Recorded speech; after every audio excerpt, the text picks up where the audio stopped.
بڑا مشہور یہ بات ہے، جناب سیدنا فاروق اعظم رضی اللہ تعالیٰ عنہ اپنے حجرہ پاک کے اندر بیٹھ کے رو رہے ہیں، دروازہ بند کیا ہوا ہے، لوگ آ جاتے ہیں، صحابہ اکرام آ جاتے ہیں، تبع تابعین آ جاتے ہیں، آگے دروازہ کھٹکھٹاتے ہیں، چیخ و پکار اور آہوزاری کی آوازیں باہر آ رہی ہے۔ جناب والا حضرت سیدنا فاروق اعظم سے صحابہ کرام سوال کرتے ہیں، تابعین سوال کرتے ہیں، جناب والا آج تو خوشیوں کا دن ہے، آج تو محبتیں بانٹنے کا دن ہے، آج تو الفتیں لٹانے کا دن ہے، آج تو اللہ کی رحمتیں حاصل کرنے کا دن ہے، آج تو اللہ وحدہ لا شریک کی بارگاہ ناز کے اندر اپنی خوشیاں پیش کرنے کا دن ہے۔ جناب والا آج آپ روتے کیوں ہیں؟ آج آپ آنسو کیوں بہاتے ہیں؟ آج آپ چیخ و پکار کیوں کرتے ہیں؟ جناب سیدنا فاروق اعظم رضی اللہ تعالیٰ عنہ اعلان کرتے ہیں، جو میرے لیے بھی سبق ہے اور آپ سب کے لیے بھی سبق ہے اور سبق کا درس دیا جا رہا ہے۔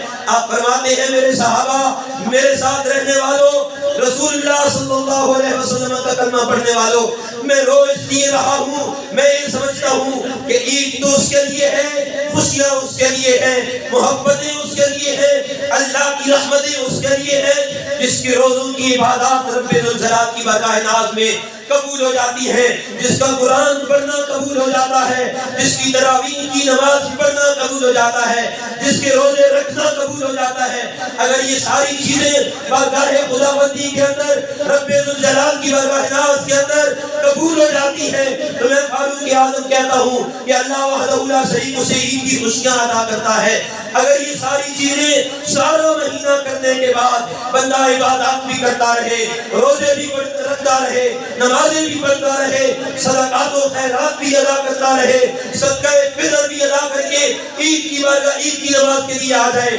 لیکن اس کے اندر وہ خلوص نہ ہو، اس کے اندر وہ الہیت نہ ہو، اس کے اندر رضائے خداوندی نہ ہو، اس کے لیے اللہ وحدہ لا شریک کی ذات کا پیار نہ ہو اس کے دل کے اندر، اگر کہیں نہ کہیں دل کے کسی کونے کے اندر،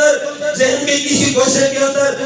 دکھلاوا آ جاتا ہے، ریاکاری آ جاتی ہے، اس کی ساری عبادات، اس کی ساری ریاضات، اس کی سارے سجدے، اس کے سارے قیام، اس کے اگر منہ پہ مار دیے جاتے ہیں، قبول نہیں کیا جاتا ہے، تو میں فاروق اعظم سمجھتا ہوں اس کے لیے عید کا دن نہیں ہے، بلکہ یہ اس کے لیے خوف کا دن ہے، اس کے لیے رونے کا دن ہے۔ وہ رو کے اپنے رب کی بارگاہ ناز کے اندر التجا کرے کہ پروردگار عالم کی قبولیت کا مقام مجھے عطا فرما۔ میں ہم بھی یہاں بیٹھ کے اس مجلس پاک کے اندر عید کی خوشیوں کے اندر یہاں دلی طور پہ یہ دعا کرتے ہیں کہ پروردگار عالم رمضان کے مہینے کے اندر جو نعمتیں، جو سرور، جو عزتیں، جو رفعتیں تو نے ہمیں عطا کی ہیں، ان رفعتوں، جو عزتوں اور ان نعمتوں اور سعادتوں میں سے ہمیں بھی حصہ عطا فرما۔ ایک اور بات میں عرض کر دیتا ہوں، حضرت سیدنا غوث اعظم رضی اللہ تعالی عنہ کے حوالے سے، جناب حضرت سیدنا غوث اعظم رضی اللہ تعالی عنہ اسی طرح کا واقعہ ہے، حضرت سیدنا فاروق اعظم کی طرح آپ بھی اپنے کمرے کے اندر، اپنے حجرے کے اندر بیٹھ کے رو رہے ہیں، اللہ کی بارگاہ ناز کے اندر التجائیں کر رہے ہیں، آنسو بہائے جا رہے ہیں۔ آپ کے مریدین، آپ کے متوسلین، آپ کے پاس بیٹھنے والے حلقہ مرید آ جاتا ہے، پوچھتا ہے، سوال کیا جاتا ہے، جناب والا اسی طرح کا سوال ہے، یارا یہ تو عید کی خوشیاں ہیں، یہ تو محبتیں بانٹنے کی خوشیاں ہیں، یہ تو اللہ کریم کی نعمتیں حاصل کرنے کی خوشیاں ہیں، یہ تو بڑا مستند اور بڑا مبارک موقع ہے، آپ تو روئے جا رہے ہیں، آپ جو ہے وہ خوشیوں کے اندر شامل نہیں ہوتے۔ جناب حضرت سیدنا غوث اعظم رضی اللہ تعالیٰ عنہ فرماتے ہیں، میں یہ سمجھتا ہوں عید اس کے لیے ہے، عید اس کے لیے ہے جو مرتے ہوئے ایمان سلامت لے کے جاتا ہے، جو مرتے ہوئے اپنے ایمان کو جو ہے وہ ثابت قدمی کے ساتھ لے کے جاتا ہے۔ میں یہ دعا کر رہا ہوں کہ پروردگار یہ عید کی خوشیاں تو تو نے ہمیں عطا کی ہیں، یہ نعمتیں، یہ عزتیں، یہ رفعتیں تو نے ہمیں عطا کی ہیں، آج عید کی خوشیاں تو ہم منا رہے ہیں۔ پروردگار دعا ہی میں کر رہا ہوں جب ہمارا وقت آخر آ جائے، جب ہمارا روح اس قفس انصری سے پرواز کر رہا ہو، جب ہماری جان نکل رہی ہو، تو ہمارا اگر ایمان سلامت رہ جائے تو پھر تو یہ عید کی خوشیاں برا البرا ہے، اگر ایمان سلامت نہ رہے تو یہاں آج یہ بھی دعا کرتے ہیں کہ پروردگار عالم جب ہم سب کا آخری وقت آ رہا ہو، جب ہماری روح نکل رہی ہو، جب ہماری جان اللہ وحدہ لا شریک کی بارگاہ ناز کے اندر حاضر ہو رہی ہو تو ہم سب کو ایمان کی سلامتی نصیب ہو رہی ہو، ایمان کی جو ہے وہ دولت نصیب ہو رہی ہو، تو یہ چیز بھی ضروری ہے جس کے لیے ہم جو ہے وہ کوشش کرنی چاہیے. اور اس ایمان کے لیے ضروری ہے کہ اگر بندہ ساری زندگی اللہ وحدہ لا شریک سے ڈر کی زندگی گزارے گا، خوف خدا کے اندر زندگی گزارے گا،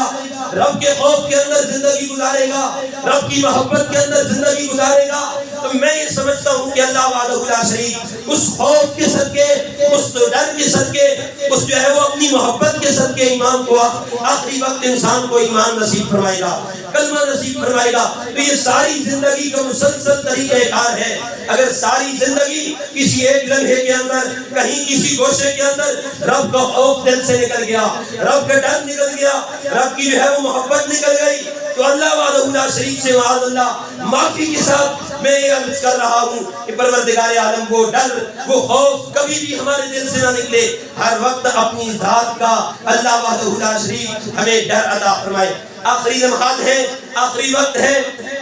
میں ایک دو باتیں عرض کر رہا ہوں. رمضان شریف کا مہینہ ہمیں پیغام کس چیز کا دیتا ہے؟ رمضان کا مہینہ ہمیں پیغام کس چیز کا دیتا ہے؟ سب سے پہلی چیز رمضان کا مہینہ ہمیں وقت کی پابندی کا درس دیتا ہے. وقت کی پابندی، ٹائم کی پابندی. یہ جو وقت زندگی گزر رہی ہے اس وقت کے اندر ہر چیز کو مینجمنٹ کے ساتھ اپنے پورے معیار کے اوپر، اپنے پورے وقت کے اوپر رکھنے کا یہ رمضان کا مہینہ ہمیں درس دیتا ہے. میں چھوٹی سی مثال عرض کر رہا ہوں. ہم نے پورا مہینہ رمضان کے روزے رکھے، پورا مہینہ. کوئی بندہ کہے کہ میں نے رمضان کے مہینے کے اندر اپنی دنیاوی معاملات کو چھوڑ دیا ہو، نہیں چھوڑا ہے، بلکہ کسی کی دکان ہے تو اس نے اپنی دکانداری کو بھی مکمل کیا ہے. کوئی نوکری کر رہا ہے تو اس نے اپنی نوکری کو بھی برقرار رکھا ہے. اس کے ساتھ ساتھ ہم نے عبادات کو بھی دیکھا ہے. صبح اٹھ کے نماز بھی پڑھی جا رہی ہے اور پہلے سے پہلے پڑھی جا رہی ہے. پہلے تھوڑا مطلب 15-20 منٹ بعد بھی جماعت ہوتی تھی اور آج پہلے جماعت ہو رہی ہے رمضان کے اندر. پھر بھی انسان جماعت کے ساتھ نماز پڑھ رہا ہے. پھر اس کے بعد انسان تھوڑی دیر کے لیے سو جاتا ہے، اٹھتا ہے اور اپنے وقت کے مطابق دکان کھول لیتا ہے، اپنے کاروبار کے اندر چلا جاتا ہے، اپنے معاملاتی زندگی کے اندر چلا جاتا ہے. اور اس کے بعد ظہر کی نماز کا وقت ہو جاتا ہے. ظہر کی نماز ٹائم پہ ادا کی جاتی ہے رمضان کے اندر. عام پورے سال کے اندر اتنی جماعت نہیں ہوتی جتنے رمضان کے مہینے کے اندر ساری نمازوں کے اوپر جماعت کے اوپر لوگ موجود ہوتے ہیں. ظہر کی نماز کے بعد پھر ہم قرآن مجید کی تلاوت بھی کرتے ہیں. اسی طرح صبح کی نماز کے بعد بھی قرآن مجید کی تلاوت کی جا رہی ہے. عصر تک پھر جو ہے وہ قرآن مجید کی تلاوت کرنے کے بعد اپنی دکان کو بھی کھولا جاتا ہے، اپنے کاروبار کو بھی دیکھا جاتا ہے، اپنے معاملات زندگی کو بھی دیکھا جاتا ہے. مغرب سے پہلے پھر جو ہے وہ دکان بند کر کے افطاری کا سامان لے کر گھر بھی پہنچایا جاتا ہے اور گھر پہنچانے کے بعد افطاری بھی وقت پہ بن جاتی ہے. اور کوئی بندہ یہ نہیں کہتا کہ میں آج روزہ افطار کرنے کے اندر جو ہے وہ پیچھے رہ گیا ہوں یا سحری کرنے کے اندر پیچھے رہ گیا ہوں. یہ وقت کے اندر برکت آ جاتی ہے.